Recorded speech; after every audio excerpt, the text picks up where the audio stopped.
ഓർക്കിഡിൽ Wanda orchid എല്ലാവർക്കും ഇഷ്ടമുള്ളൊരു variety ആണല്ലേ. വലിയ സൈസുള്ള പൂക്കളാണ് ഇതിൻ്റെ പ്രത്യേകത എന്ന് പറയുന്നത്. അത് ഒരുപാട് നാൾ ലൈഫ് നിൽക്കുകയും ചെയ്യും അല്ലേ.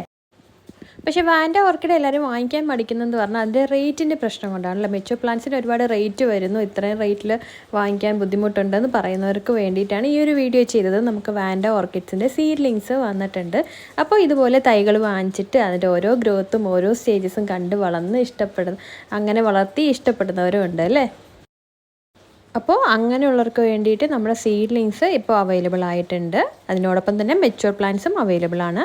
ഇതൊക്കെ നേരത്തെ വിരിഞ്ഞ ഫ്ലവേഴ്സ് ആയിരുന്നു. അപ്പോൾ ഇതൊക്കെയാണ് സീഡ്ലിങ്സ്, അതിൻ്റെ തൈകൾ. വാൻഡ ഓർക്കിഡ്സിൻ്റെ ഒരുപാട് കളർ വെറൈറ്റീസിലുണ്ട്. കളേഴ്സിൻ്റെ ഫോട്ടോസ് ഞാൻ വീഡിയോയിൽ ആഡ് ചെയ്യുന്നില്ല, വീഡിയോ ഒരുപാട് ലെങ്തായി പോകുന്നതുകൊണ്ട്. സീഡ്ലിങ്സ് മാത്രമല്ല നമ്മുടെ മെച്യൂർ പ്ലാന്റ്സും അവൈലബിൾ ആയിട്ടുണ്ട്. സീഡ്ലിങ്സിന് 250 രൂപയുടെ സീഡ്ലിങ്സാണ് അവൈലബിൾ ആയിട്ടുള്ളത്. മെച്യൂർഡ് വെറൈറ്റി അനുസരിച്ചിട്ട് 700, 800 ആ റേഞ്ചിലും ഉള്ള മെച്യൂർ പ്ലാന്റും ഉണ്ട് കേട്ടോ. അപ്പോൾ പ്ലാന്റ്സ് വാങ്ങിക്കാൻ ആഗ്രഹമുള്ള ഉറപ്പായിട്ടും വീഡിയോ കാണുന്ന നമ്പറിൽ കോൺടാക്റ്റ് ചെയ്യാം കേട്ടോ.